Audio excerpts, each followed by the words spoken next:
राजधानी रायपुर में जनधारा मल्टीमीडिया के जनमंच थिएटर में आर्टिफिशियल इंटेलिजेंस विषय पर खास वर्कशॉप का आयोजन किया गया। इस वर्कशॉप में बड़ी संख्या में लोगों ने उत्साह के साथ भाग लिया। इस वर्कशॉप में एआई से संबंधित कई मुद्दों पर विस्तार से चर्चा की गई। वर्कशॉप में खास मेहमान और artificial intelligence expert Atendra Singh ने आर्टिफिशियल इंटेलिजेंस के फायदों और नुकसान के बारे में बताया। कार्यक्रम के दौरान जनधारा मल्टीमीडिया के प्रधान संपादक सुभाष मिश्र भी मौजूद रहे।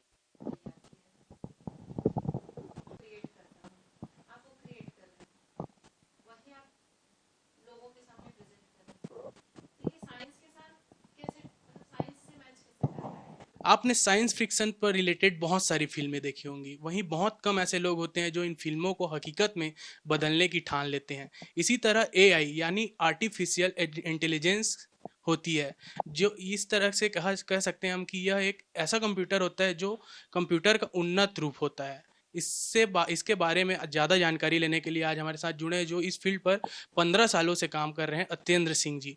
आज उनसे जानते हैं कि यह क्या होता है। सर, सबसे पहले तो हम आपसे जानना चाहेंगे कि आखिर एआई होता क्या है। जी आज मुझे आमंत्रित करने के लिए शुक्रिया। आर्टिफिशियल इंटेलिजेंस देखिए एक टेक्नोलॉजी है जिसमें हम ये कोशिश करते हैं, साइंटिस्ट जो हैं वो ये कोशिश करते हैं कि अगर हम मशीन से पूछें कि तुम्हारे पास जैसे बहुत सारा डेटा आ गया है, अब इस डेटा को एनालाइज करके एक डिसीजन ले सकते हो कि नहीं, ये कैपेबिलिटी मशीन के पास आना और उसको ये सिखाना, ये एक आर्टिफिशियल इंटेलिजेंस का मूल रूप से एक सिद्धांत रहा है। क्या मशीन अपने आप डिसीजन ले सकती है कि नहीं। आपने 5 अलग-अलग देशों में काम किया है, आखिर भारत वापस आने की क्या वजह रही है? जी, मैं हमेशा से ये मतलब मुझे विश्वास था कि हम मतलब हिंदुस्तान में अगर आप कुछ नई टेक्नोलॉजी को लेके आते हैं, यहाँ काम करते हैं, बढ़ते हैं, तो ग्रोथ और सक्सेस और जो है यहाँ पे बहुत मिलने वाली है इस फील्ड को। तो आज से 15 साल पहले आर्टिफिशियल इंटेलिजेंस के बारे में लोग ज़्यादा बात नहीं करते थे, जानते नहीं थे। लेकिन मैंने ये उस समय रिस्क लिया और मैं इंडिया आया पढ़ाई करके, और पिछले 13 साल से मैं इंडिया में ही अलग अलग कंपनियों में काम करके, बीच में मैंने अपनी भी कंपनी बनाई थी, उसमें भी जो है एआई का यूज़ किया। कोशिश हमेशा यही रही कि ऐसे प्रोडक्ट्स और सर्विसेज बनाएं जो लोगों के काम आ सकें, और इस फील्ड में काम करते करते हम और ऐसे इंजीनियर्स को एक्सपीरियंस और प्रोत्साहन दे सकें जो आगे जाके एआई पे और ज़्यादा गहरा काम करें।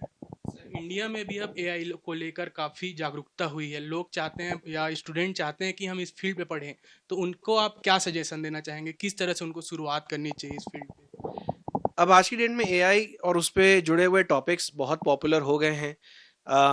एक मैं छोटा एग्जांपल देता हूँ कि एआई में जो मल्टीपल फील्ड्स हैं, जैसे कंप्यूटर विजन हो गया, जिस फील्ड से मैं जुड़ा हुआ हूँ, फिर उसके बाद नेचुरल लैंग्वेज प्रोसेसिंग हो गया, मशीन लर्निंग के और भी बहुत सारे डिविजन हो जाते हैं। ये इस मूल रूप से इनमें बहुत सारे कोर्सेज अवेलेबल हैं। सर, इस बात पे तो कोई दो राय नहीं है कि एआई भविष्य में हमारे लिए बहुत फायदेमंद होने वाला है, लेकिन इसका दुरुपयोग अभी किस तरह से किया जा रहा है? देखिए, कोई भी टेक्नोलॉजी अगर आती है तो उसका उपयोग और उसका दुरुपयोग दोनों ही मतलब दोनों ही पॉसिबल हैं। एआई है, लेकिन जिस तरह से इसे फिल्मों में दिखाया जाता है कि ये भविष्य में खतरनाक हो सकता है, दुनिया खत्म कर देगा। यहाँ तक कि एलोन मस्क ने भी अभी कहा था कि ये हम बना तो रहे हैं लेकिन फ्यूचर में ये हमें ही खत्म कर देगा। इस पर आपके क्या विचार हैं? देखिए, ऐसा ऐसा भविष्य बहुत दूर है, और एआई इस समय एक नवजात शिशु की तरह है, मेरा ये मानना है। जैसे एक बच्चे को आप ए बी और सी बोलेंगे और यही बताएंगे कि उस सी के बाद डी आता है, वो उसी को सच मान लेता है। एआई भी आज की डेट में अगर आप ये समझाएंगे एआई को कि ए बी डी और उसके बाद सी आएगा तो एआई मान लेगा। तो इतनी क्षमता नहीं है एआई में अभी कि सही और गलत में मनुष्य के लेवल का सेपरेशन वो कर पाए। अभी अभी हम बहुत दूर हैं पूरी सृष्टि के नाश से। हाँ, जहाँ तक मूवीज का ताल्लुक है, देखिए ये सब मनोरंजन के साधन हैं, और जो भी मूवीज बनाते हैं उनकी इमेजिनेशन कहीं भी दौड़ सकती है।